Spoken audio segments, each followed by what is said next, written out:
Hello students, welcome to another video lecture of biology class. So our today's topic is mutation theory.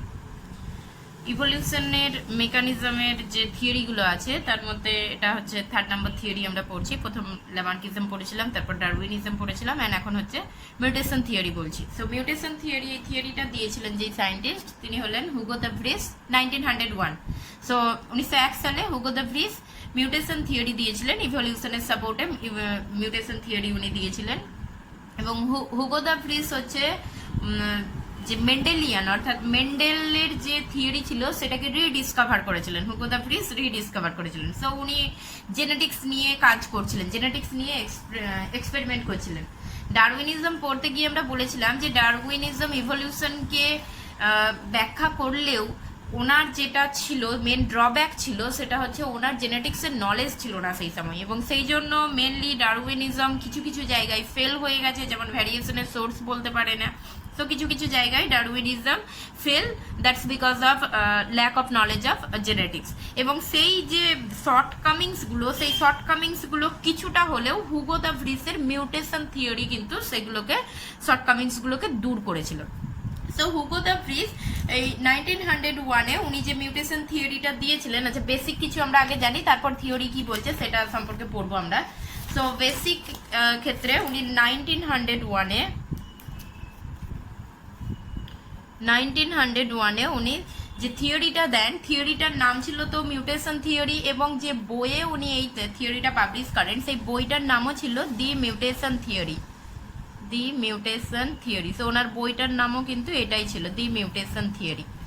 এবং এখানে উনি যেটা বলে গেছেন, মানে এই মিউটেশন থিওরি ওনার যেটা মেন বক্তব্যই ছিল সেটা হচ্ছে নিউ স্পিসিস আর not formed by continuous variation rather by sudden appeared variation। এটা ছিল ওনার মেন বক্তব্য। অর্থাৎ হুগো দ্য ভ্রিস যেটা বলেছিলেন সেটা হচ্ছে যে নতুন প্রজাতি ভ্যারিয়েশন থেকেই সৃষ্টি হয়, কিন্তু সেই ভ্যারিয়েশনটা কন্টিনিউয়াস ভ্যারিয়েশন নয়। অর্থাৎ কন্টিনিউয়াস ভ্যারিয়েশন যেটা সম্পর্কে ডারউইন বলে গেছিলেন, সেই কন্টিনিউয়াস ভ্যারিয়েশন দিয়ে কোনো নতুন প্রজাতি সৃষ্টি হয় না, বরং হঠাৎ করে প্রজাতিতে কোনো ইন্ডিভিজুয়ালের মধ্যে সাডেনলি হঠাৎ করে কোনো একটা ভ্যারিয়েশন প্রজাতির মধ্যে অ্যাপিয়ার হয় বা ইন্ডিভিজুয়ালের মধ্যে অ্যাপিয়ার হয়, যার ফলে একটা নতুন প্রজাতির সৃষ্টি হচ্ছে। এবং এই যে সাডেন অ্যাপিয়ার যে ভ্যারিয়েশন, অর্থাৎ হঠাৎ করে যে ভ্যারিয়েশনটা আসছে, সেইটাকে উনি নাম দিয়েছিলেন মিউটেশন। মিউটেশন টার্মটা ওনার দেয়া টার্ম। এবং মিউটেশনকে উনি ডিফাইন কিভাবে করেছিলেন, অর্থাৎ মিউটেশন বলতে উনি যেটা বলেছিলেন সেটা হচ্ছে sudden inheritable changes in genetic material is called mutation। অর্থাৎ মিউটেশন বলতে যেটা বলা হচ্ছে সেটা হচ্ছে যে জেনেটিক মেটেরিয়ালের মধ্যে, অর্থাৎ যেটা জেনেটিক বস্তু, জিনগত বস্তু, সেই জিনগত বস্তুর মধ্যে হঠাৎ করে যদি কোনো চেঞ্জ দেখা যায়, হঠাৎ করে এমন কিছু পরিবর্তন দেখা যাচ্ছে এবং সেই চেঞ্জটা ইনহেরিট করবে সাকসেসিভ জেনারেশনে, পরবর্তী জেনারেশনেও সেই চেঞ্জটা পাস অন হবে, তাহলে সেই ধরনের যে চেঞ্জগুলোকে বলবো আমরা মিউটেশন। সো মিউটেশনের ডেফিনেশনে এই দুটো টার্ম অবশ্যই মনে রাখতে হবে, সাডেন চেঞ্জ হবে এবং ইনহেরিটেবল হবে চেঞ্জটা, এবং চেঞ্জটা কোথায় ঘটছে? জেনেটিক মেটেরিয়ালে। And we all know that in except some viruses, DNA is the genetic material of all living organism। কিছু ভাইরাস ছাড়া সমস্ত লিভিং অর্গানিজমের ক্ষেত্রে জেনেটিক ম্যাটেরিয়াল হিসাবে কে কাজ করে? ডিএনএ কাজ করে। তার মানে এই যে মিউটেশন ঘটবে, এই মিউটেশনটা ডাইরেক্ট ডিএনএর মধ্যে ঘটতে পারে। তাহলে মিউটেশনটা আমরা এরকম দুভাবে দেখাতে পারি, একটা হচ্ছে ডাইরেক্ট ডিএনএর মধ্যে ঘটতে পারে, যেটাকে আমরা জিন মিউটেশন বলছি। সো জিন মিউটেশন কি না, changes in nucleotide sequence of DNA, DNA nucleotide সিকোয়েন্সের চেঞ্জ ঘটলে সেটাকে জিন মিউটেশন বলবো। এইরকম ধরনের সাপোজ একটা হচ্ছে এইরকম ধরনের রয়েছে, এইরকম ধরনের এ জি টি সি এ এইরকম ধরনের কিছু সিকোয়েন্স রয়েছে, এখানে জি এর জায়গায় হয়তো টি চলে এলো, সো এখানে নিউক্লিওটাইড সিকোয়েন্সের চেঞ্জ ঘটেছে, দ্যাটস মিন এটা হচ্ছে এক ধরনের মিউটেশন এবং এটাকে জিন মিউটেশন বলি। ফার্দার জিন মিউটেশন ক্লাসিফাই করা হয়েছে point mutation, frame shift mutation, gross mutation, so সেইগুলো ডিফারেন্ট টপিক আছে। মিউটেশন টোটালি একটা আলাদা টপিক রয়েছে যেটা জেনেটিক্সে পড়ানো হয়। সো এখানে আমি জাস্ট বেসিক কিছু আইডিয়া বলছি। সো মিউটেশন একটা হচ্ছে ডাইরেক্ট ডিএনএতে হচ্ছে এই চেঞ্জেসটা ঘটতে পারে, আর একটা কি হতে পারে না ডিএনএ ইউক্যারিওটিক সেলের ক্ষেত্রে ডিএনএ কোথায় প্রেজেন্ট থাকে, ক্রোমোজোমের মধ্যে, তার মানে এখানে ক্রোমোজোমের মধ্যেও চেঞ্জ ঘটতে পারে। তো ক্রোমোজোমের মধ্যে কি চেঞ্জ ঘটবে না, ক্রোমোজোমের মধ্যে আবার ফার্দার দুভাবে চেঞ্জ ঘটতে পারে, নাম্বার অফ ক্রোমোজোম, অর্থাৎ ক্রোমোজোমের নাম্বার চেঞ্জ হতে পারে। সাপোজ আমাদের দেহেতে 2n ইকুয়াল টু আমরা কি জানি 46, 46টা ক্রোমোজোম থাকে আমাদের দেহেতে হিউম্যানের ক্ষেত্রে। 46 এর জায়গায় যদি 46 প্লাস 1 হয়ে যায় 47, কাতে ঘটে, ডাউন সিনড্রোমে ঘটে। সো সেটাও একটা ক্রোমোজোমাল মিউটেশন ঘটছে। বা এরকম ধরনের হতে পারে স্ট্রাকচারাল চেঞ্জ, অর্থাৎ ক্রোমোজোমের স্ট্রাকচারে চেঞ্জ করতে পারে, স্ট্রাকচারাল চেঞ্জ। তো স্ট্রাকচারাল চেঞ্জ কি হতে পারে না, সাপোজ এখানে যদি আমি একটা এখানে যদি আমি একটা হচ্ছে ক্রোমোজোম দেখাই, তো এরকম ধরনের যদি একটা ক্রোমোজোম দেখাই, তাহলে সাপোজ এই জায়গাটা এই পার্টটা কেটে বেরিয়ে গেল, তাহলে এই পার্টটা কেটে যদি বেরিয়ে যায় তাহলে এরকম কি দেখতে পাবো, ব্রোকেন পিস দেখতে পাবো, এরকম ধরনের ব্রোকেন পিস দেখতে পাবো। এই যে আর্মটা ছিল এই আর্মটা শর্ট হয়ে গেল। সো এইটাও হচ্ছে এক ধরনের স্ট্রাকচারাল মিউটেশন বলতে পারি আমরা, অর্থাৎ এখানে জাস্ট ডিলিশন ঘটছে, অর্থাৎ কোনো একটা ক্রোমোজোমের কোনো একটা পার্টে ডিলিট হয়ে যাচ্ছে। সো এইগুলো সবগুলোই হচ্ছে মিউটেশন। তার মানে এখন পর্যন্ত আমি কি বললাম যে মিউটেশন হচ্ছে, মিউটেশন টার্মটা কে দিয়েছিলেন, হুগো দে ভ্রিস, এবং উনি এই টার্মটা দিয়েছিলেন এবং ডিফাইন কিভাবে করেছিলেন যে মিউটেশন হচ্ছে জেনেটিক মেটেরিয়ালে যদি হঠাৎ করে কোনো চেঞ্জ ঘটে এবং সেটা যদি ইনহেরিট হয় তাহলে সেইটাকে বলা হচ্ছে মিউটেশন। এবং এটা জিন মিউটেশন হতে পারে, অর্থাৎ সিম্পলি কোনো ডিএনএর কোনো নিউক্লিওটাইড সিকোয়েন্সের চেঞ্জ হতে পারে, বা ক্রোমোজোমের সংখ্যার বা ক্রোমোজোমের গঠনগত কিছু পরিবর্তন ঘটতে পারে। সো এটাকে মিউটেশন বলা হচ্ছে। এবার এই যে মিউটেশন থিওরি, এই মিউটেশন থিওরি উনি ডিসকভার করেছিলেন একটা প্ল্যান্টের উপরে এক্সপেরিমেন্ট করে, এবং সেই প্ল্যান্টের নাম ছিল ওইনোথেরা ল্যামার্কিয়ানা। সো যে প্ল্যান্টের উপরে উনি কাজ করেছিলেন সেই প্ল্যান্টের নাম হচ্ছে ওইনোথেরা ল্যামার্কিয়ানা, ওইনোথেরা ল্যামার্কিয়ানা, এটা হচ্ছে সাইন্টিফিক নেম। আর এমনি নর্মাল নাম হচ্ছে ইভিনিং প্রাইম রোজ, ইভিনিং প্রাইম রোজ, এটা হচ্ছে নর্মাল নাম। সো এই প্ল্যান্টটা ওনার যে বাড়ির বাগানের প্রচুর এই প্ল্যান্টটা হতো, এবং এই প্ল্যান্টের উপরে উনি এক্সপেরিমেন্ট করেছিলেন। এই প্ল্যান্টের ক্ষেত্রে উনি কি করেছিলেন না, এখান থেকে উনি বাগান থেকে একটা প্ল্যান্ট নিলেন, নিয়ে এটাকে সেলফ পলিনেট করেছেন, সেলফ পলিনেশন ঘটিয়েছে।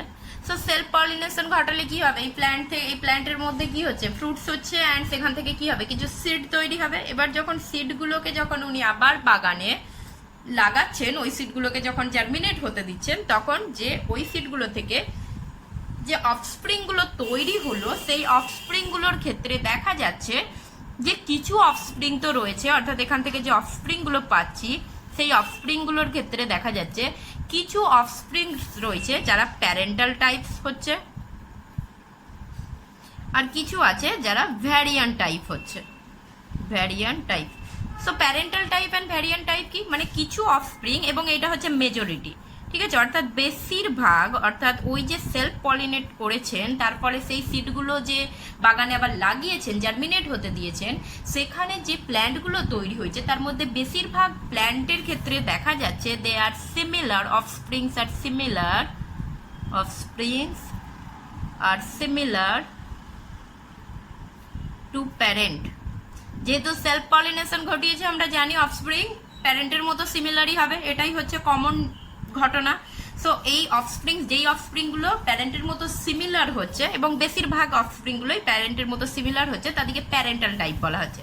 আর একটা হচ্ছে ভ্যারিয়ান্ট টাইপ, এটা হচ্ছে ভেরি ফিউ, কিছু বা মাইনর টাইপস বলতে পারি, অর্থাৎ অল্প কিছু সংখ্যক দেখা যাচ্ছে different offsprings are different from parent, offsprings are different from parent, অর্থাৎ সেলফ পলিনেশন ঘটিয়েছে, তারপরেও দেখা যাচ্ছে যে এই যে প্যারেন্টাল যে প্ল্যান্টটা ছিল সেই প্যারেন্টাল প্ল্যান্টের থেকে অল্প কিছু সংখ্যক অফস্প্রিং কিন্তু ডিফারেন্ট হচ্ছে, এবং যে ডিফারেন্সটা আছে সেটা কিন্তু খুব মেজর ডিফারেন্স, এবং প্যারেন্টের সঙ্গে তার ডিফারেন্সটা অনেক বেশি দেখতে পাচ্ছেন। সো এটা দেখে উনি কিছুটা আশ্চর্য হলেন, এবং তারপর এই প্ল্যান্টগুলো অর্থাৎ যেগুলো ভ্যারিয়েন্ট টাইপস ছিল এগুলোকে আগেন সেলফ পলিনেটেড করেছেন, সেলফ পলিনেশন ঘটিয়েছেন এইগুলোর, এবং সেলফ পলিনেশন ঘটানোর পর এখানেও উনি যেটা দেখতে পেলেন সেটা হচ্ছে সেম কিছু প্যারেন্টাল টাইপ দেখতে পাচ্ছেন।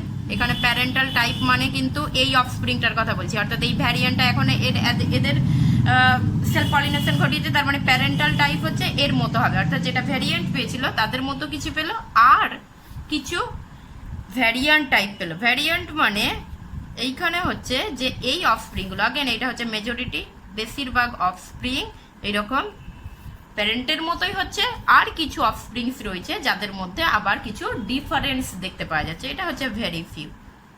তো এইভাবে উনি যতবার করছিলেন ততবার কয়েকটা জেনারেশন ধরে উনি দেখছেন এইরকমভাবে ভ্যারিয়েশন আসছে, হঠাৎ করে করে এরকম কিছু ভ্যারিয়েশন আসছে, এবং এই যে ভ্যারিয়েন্টগুলো উনি দেখতে পেয়েছিলেন সেটা হচ্ছে ফ্লাওয়ারের সাইজ, ফ্লাওয়ারের পজিশন, প্ল্যান্টের সাইজ, তো এরকম কিছু ভ্যারিয়েশন উনি দেখতে পেয়েছিলেন। সো এখান থেকে উনি যেটা কনক্লুড করেছিলেন সেটা হচ্ছে যে এই যে হঠাৎ করেই কোনো একটা জেনারেশনে কিছু অর্গানিজম বা কিছু ইন্ডিভিজুয়ালের মধ্যে এমন কিছু ভ্যারিয়েন্ট বা ভ্যারিয়েশন আসছে, সাডেনলি আসছে, এবং যেটা তার নেক্সট জেনারেশনে পাস হচ্ছে, এটাই হচ্ছে মিউটেশন। তার কারণ এইখানে সাডেনলি ওয়েনোথেরা ল্যামার্কিয়ানার এইখানে সাডেনলি এই জেনারেশনে কিছু ভ্যারিয়েশন এসেছে, এই যে ভ্যারিয়েশনটা এলো এটাকে সেলফ পলিনেশন করতে এই টাইপসটা মেজরিটি অফ স্প্রিং এর মধ্যে আসছে, অর্থাৎ এই যে প্যারেন্টাল টাইপ বলছি তার মানে কার মতো হচ্ছে, এটা ভ্যারিয়েন্ট টাইপের মতো হচ্ছে, এবং একইভাবে এই জেনারেশনেও কিছু ইন্ডিভিজুয়ালের মধ্যে আবার আলাদা আলাদা কিছু ভ্যারিয়েশন আসছে। তাহলে এই যে ভ্যারিয়েশনটা আসছে এই ভ্যারিয়েশনটা অ্যাকচুয়ালি জেনেটিক মেটেরিয়ালে ভ্যারিয়েশন এসেছে। সো জেনেটিক, পরে উনি যেটা দেখেছিলেন জেনেটিক মেটেরিয়ালে ভ্যারিয়েশনটা আসছে, পরে উনি যেটা দেখিয়েছিলেন যে অ্যাকচুয়ালি ওইনোথেরা ল্যামার্কিয়ানার যে ক্রোমোজোম নাম্বারটা ছিল যেটা প্রথমে নিয়ে উনি কাজ করেছিলেন সেটা হচ্ছে 2n=14, এবং পরপর জেনারেশনে যেগুলো পাচ্ছিলেন উনি, যেমন এই ফার্স্ট ভ্যারিয়েন্ট টাইপ যেটা সেখানে হয়তো 16 দেখা যাচ্ছে, পরের যেটা সেখানে হয়তো দেখা যাচ্ছে 18, অর্থাৎ এইখানে সংখ্যা ক্রোমোজোমের সংখ্যাটা চেঞ্জ হচ্ছিল, এবং সেই জন্য এই ভ্যারিয়েশনগুলো অ্যাকচুয়ালি অ্যাপিয়ার করছিল। সো এই ধরনের যে সাডেন যে অ্যাপিয়ার হচ্ছে যে ভ্যারিয়েশনগুলো, জেনেটিক মেটেরিয়ালের যে ভ্যারিয়েশনগুলো, এইগুলোকেই উনি মিউটেশন বলেছিলেন, এবং এখান থেকেই উনি এই মিউটেশন থিওরিটা দিয়েছিলেন। সো এবারে আমরা আসি মিউটেশন থিওরিতে অ্যাকচুয়ালি কি কি আছে, কি কি বলা হচ্ছে মিউটেশন থিওরিতে।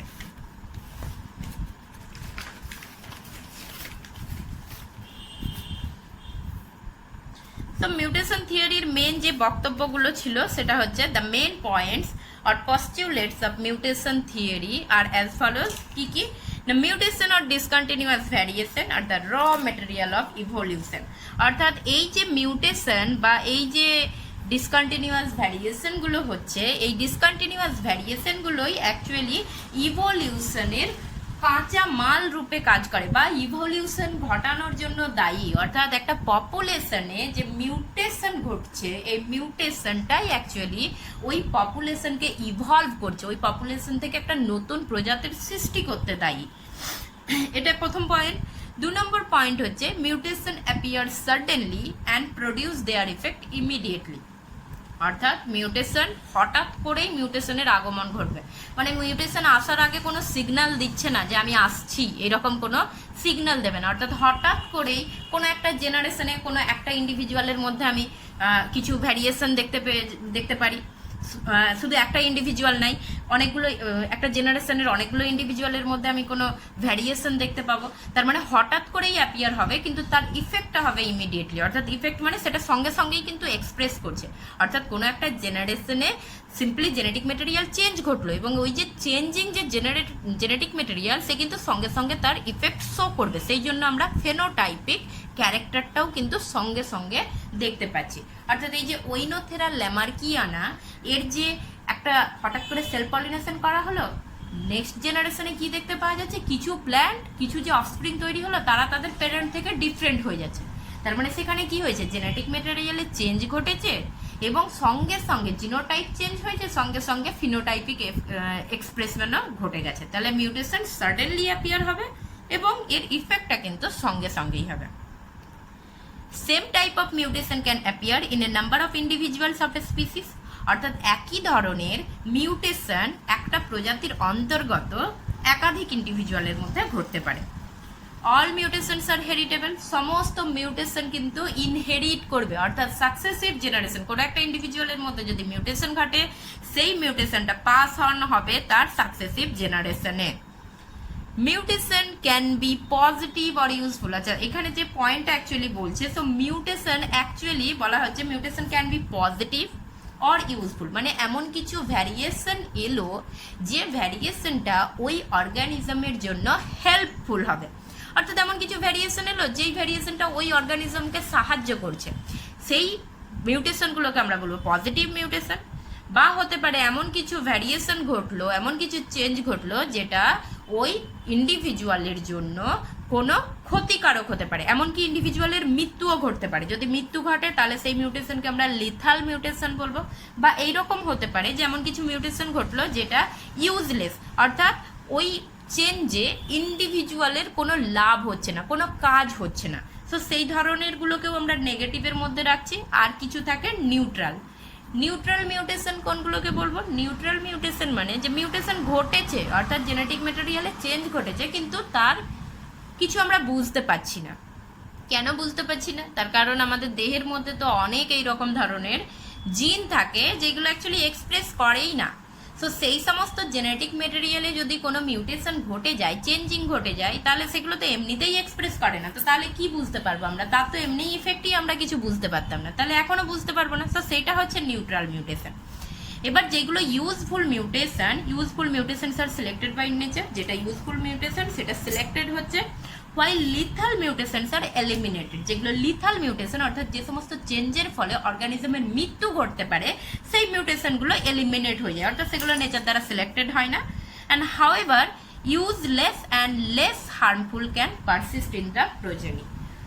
নেগেটিভ মিউটেশনের মধ্যে যেগুলো সাধারণত ইউজলেস বা লেস হার্মফুল হতে পারে, অর্থাৎ কম ক্ষতিকারক, সেই মিউটেশনগুলো কিন্তু থাকবে, সেই মিউটেশনগুলো প্রোজেনির মধ্যে প্রেজেন্ট থাকবে। তার মানে এখানে মিউটেশন পজিটিভ হতে পারে, নেগেটিভ হতে পারে, আর নিউট্রাল হতে পারে। তার মানে এখানে আমরা কি বলতে পারি? মিউটেশন আর ডিরেকশনলেস, অর্থাৎ কোন দিকে হবে মিউটেশন, কি ধরনের হবে সেটা কিন্তু শিওর নাই। মিউটেশনস আর ডিরেকশনলেস অর ইনডিটারমিনেট, অর্থাৎ মিউটেশন আমরা জানি না, যে কোনোভাবেই মিউটেশন ঘটতে পারে। সেটা মিউটেশন ঘটছে মানে সেটা চেঞ্জটা যে সবসময় ভালোর জন্য চেঞ্জ হবে, সো সেটা কিন্তু নয়। সো যে কোনো হতে পারে, চেঞ্জ ভালোর জন্যও হতে পারে, খারাপের জন্যও হতে পারে। আচ্ছা, এই যে কথাগুলো বলছি এগুলো একটাও আমার কথা নয়, সব কিন্তু হুগো দি ভ্রিস বলে গেছিলেন, ওনার বক্তব্য এটা। আচ্ছা, নেক্সট হচ্ছে accumulation of variation produce new species, অর্থাৎ এই যে ভ্যারিয়েশন, অর্থাৎ উনি এখানে যে ভ্যারিয়েশনের কথা বলছেন সেটা কিন্তু মিউটেশন, ডিসকন্টিনিউয়াস ভ্যারিয়েশন। সো এই সাডেন যে ভ্যারিয়েশনগুলো আসছে, এই ভ্যারিয়েশনগুলো অ্যাকুমুলেট করে একটা নতুন প্রজাতির সৃষ্টি করতে পারে। Sometimes single large mutation also produce new species, অর্থাৎ এইরকমই হতে হবে। ডারউইন কি বলেছিলেন? যে ভ্যারিয়েশনগুলো জেনারেশনের পর জেনারেশন অ্যাকুমুলেট হতে থাকে এবং আস্তে আস্তে অনেক বছর পর একটা প্রজাতি সৃষ্টি হতে পারে, এটা ডারউইন বলে গেছিলেন। হুগো দি ভ্রিস বলছেন এটা জরুরি নয় যে অনেক বছর ধরেই একটা প্রজাতি সৃষ্টি হতে পারে, প্রজাতি এক ঝটকাতেও সৃষ্টি হতে পারে। এক ঝটকাতে কিভাবে? না, এই যে single large, sometimes single large mutation also produce new species, অর্থাৎ হঠাৎ করেই কোনো একটা জেনারেশনে একটা ইন্ডিভিজুয়াল বা কিছু ইন্ডিভিজুয়ালের মধ্যে খুব বড়সড় একটা ভ্যারিয়েশন দেখা গেল। মানে বড়সড় ভ্যারিয়েশন মানে যেই ভ্যারিয়েশনটা এতটাই ডিফারেন্ট তার প্যারেন্টাল টাইপ থেকে। সো এইরকম ধরনের একটা লার্জ ভ্যারিয়েশন সিঙ্গেল স্টেপেই যদি হয়ে যায় তাহলেও একটা নিউ স্পিসিস তৈরি করে দিতে পারে। এবং এই যে সিঙ্গেল স্টেপ যে লার্জ মিউটেশন, এটাকে উনি নাম দিয়েছিলেন সল্টেশন। সো এখানে সিঙ্গেল টার্ন, এখানে যেটা বললাম de Vries turned single step large mutation as saltation, এটা মনে রাখতে হবে। সো সল্টেশন অর্থাৎ এখানে সিঙ্গেল স্টেপে মিউটেশন ঘটছে। ডারউইনিজমকে এটা কিন্তু টোটালি কন্ট্রাডিক্ট করছে, অর্থাৎ ডারউইনিজম বলেছিল যে আস্তে আস্তে ভ্যারিয়েশন জেনারেশনের পর জেনারেশন জমা হবে, হতে হতে আলটিমেটলি একটা অনেক বছর পর একটা নতুন প্রজাতি তৈরি করতে পারে। আর যেটা হুগো দ্য ভ্রিজ বলছেন এরকম জরুরি নয় যে সবসময় এরকম অনেক বছর পরই একটা নতুন প্রজাতি সৃষ্টি হবে। হঠাৎ করেই কোনো একটা পপুলেশনে কিছু ইন্ডিভিজুয়ালের মধ্যে এমন কিছু ভ্যারিয়েশন দেখা গেল যেটা তার অরিজিনাল পপুলেশন বা অ্যানসেস্টার বা প্যারেন্টাল যে পপুলেশন তার থেকে অনেক বেশি ডিফারেন্ট, তার মানেই তো হয়ে গেল নতুন একটা প্রজাতি সৃষ্টি। তো সেইটাই হচ্ছে সাল্টেশন বলা হচ্ছে সেটাকে, এবং এটা উনি জিরাফের ইভলিউশন দিয়ে ব্যাখ্যা করেছেন। তো আমরা ল্যামার্কিজমও জিরাফের ইভলিউশনের ল্যামার্কিজমের লাইটেও আমরা জিরাফের ইভলিউশন পড়েছি, ডারউইনিজমের লাইটে আমরা জিরাফের ইভলিউশন পড়েছি, অ্যান্ড এখন আমরা মিউটেশনের থিওরির লাইটে জিরাফের ইভলিউশন বলবো। উনি কি বলেছিলেন? উনি বলেছিলেন যে মেবি হতে পারে যে ওই একই জিনিস, যে ওদের যে অ্যানসেস্টার ছিল তারা শর্ট নেকড ছিল, তাদের নেকের দৈর্ঘ্য কম ছিল, তারা ফিড করতো গ্রাসল্যান্ড ছিল তখন, এবং গ্রাস ফিড করতো। এবার হঠাৎ করেই দেখা গেল যে ওই পপুলেশনের মধ্যে কিছু অর্গানিজম, কিছু অফস্প্রিং সৃষ্টি হয়েছে যাদের মধ্যে মিউটেশন ঘটে গেছে, এবং মিউটেশন ঘটার ফলে যে ক্ষেত্রে ওই অফস্প্রিংগুলোর লম্বা নেক হয়ে গেছে, নেকের লেন্থটা অনেক বেশি লম্বা হয়ে গেছে, এবং অনেক বেশি লম্বা হয়ে যাওয়ার ফলে তারা কি হচ্ছে, তাদের যে অ্যানসেস্টার বা তাদের যে প্যারেন্টাল পপুলেশন মানে যাদের শর্ট নেকড ছিল তাদের থেকে অনেক বেশি ডিফারেন্ট হয়ে যাচ্ছে, এবং এই জিরাফগুলো তখন ওই শর্ট নেকড জিরাফদের থেকে রিপ্রোডাক্টিভলি আইসোলেটেড হয়ে যাচ্ছে। অর্থাৎ ওই শর্ট নেকড জিরাফ বলবো না, শর্ট নেকড ইন্ডিভিজুয়ালদের সঙ্গে ওরা রিপ্রোডাকশন করছে না, ওরা নিজেদের মধ্যে, যাদের লং নেক তারা নিজেদের মধ্যে রিপ্রোডাকশন করছে, অ্যান্ড আলটিমেটলি তারা একটা নতুন প্রজাতির সৃষ্টি করছে। তো এখানে সিঙ্গেল স্টেপ লার্জ একটা মিউটেশন, অর্থাৎ একটা স্টেপেই হঠাৎ করেই এক ঝটকায় একটা নতুন প্রজাতির সৃষ্টি হতে পারে। তো সেই জন্য according to mutation theory evolution is jerky, যেটা ডারউইনিজমের মতে ইভলিউশন ছিল গ্র্যাজুয়াল প্রসেস, ধীরে ধীরে ধীরে ধীরে হবে। আর এটা হচ্ছে জার্কি মানে কি, আমরা বলি না কোথাও জার্নি করলে সেক্ষেত্রে রাস্তা যদি স্মুথ না হয় তাহলে আমরা কি বলি, খুব জার্কিং করছে। জার্কি মানে অ্যাকচুয়ালি ঝটকা। সো এখানে ওই ইভলিউশন ইজ জার্কি মানে এক ঝটকাতেই একটা নতুন প্রজাতি তৈরি করে দিতে পারে। আচ্ছা, এবার কিছু পয়েন্টস যেগুলো ইভলিউশনের ফেভারে রয়েছে, কিছু পয়েন্টস। তো কি কি আজ মিউটেশনের ফেভারে রয়েছে, মিউটেশন থিওরির ফেভারে রয়েছে কি কি না, this theory explain source of variation.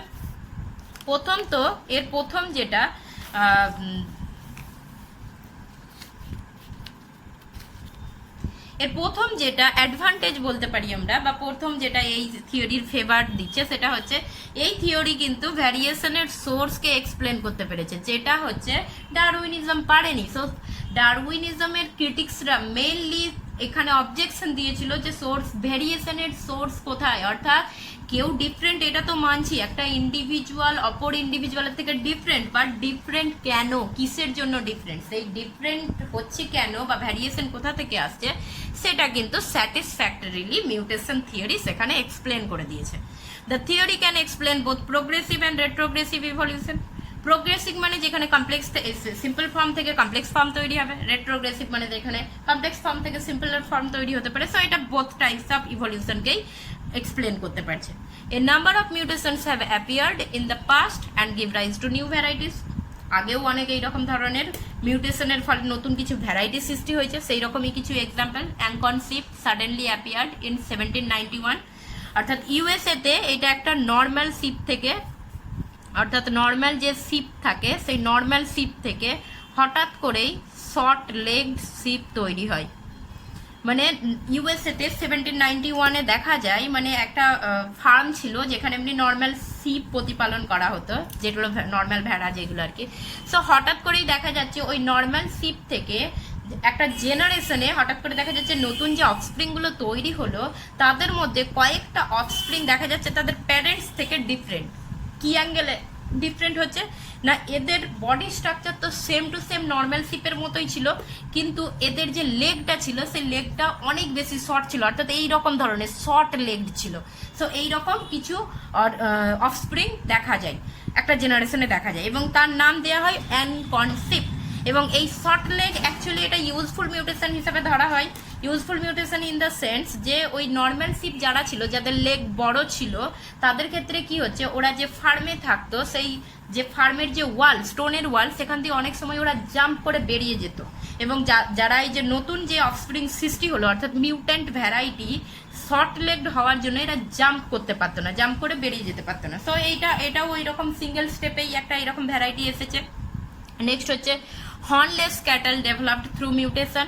কিছু কিছু ক্যাটেল, যেটা গবাদি পশু, যাদের ক্ষেত্রে হর্ন থাকে না, তারা নর্মাল ক্যাটেল থেকেই ডেভেলপ করছে মিউটেশনের মাধ্যমে। হেয়ারলেস ক্যাট, কিছু কিছু বিড়াল দেখতে পাওয়া যায় বা ডগও দেখতে পাওয়া যায়, যাদের ক্ষেত্রে গোটা বডিতে কোনো হচ্ছে লোম থাকে না। So hairless cat and double toed cat, দুটো হচ্ছে ফিট থাকছে আর কি। এগুলো প্ল্যান্টের ক্ষেত্রেও কিছু আছে, যেমন হচ্ছে প্ল্যান্টের ক্ষেত্রে এক্সাম্পল হচ্ছে red sunflower variety. So normally sunflower আমরা জানি যে নর্মালি সানফ্লাওয়ারটা কি হয়, সানফ্লাওয়ারটা ইয়েলো কালার হয়। সো এটা রেড সানফ্লাওয়ার ভ্যারাইটি। বা হচ্ছে seedless banana, seedless banana. So এই ভ্যারাইটিগুলো এরকম মিউটেশনের ফলেই কিন্তু সৃষ্টি হয়েছে। সো এগুলো হচ্ছে point in favour of mutation theory. এবার আমরা আসি criticism of mutation theory. Mutation theory, সমস্ত থিওরিরই কিছু কিছু ক্রিটিসিজম তো রয়েছেই। সো মিউটেশন থিওরিরও কিছু ক্রিটিসিজম রয়েছে, সেগুলো সম্পর্কে আমরা বলবো এবার।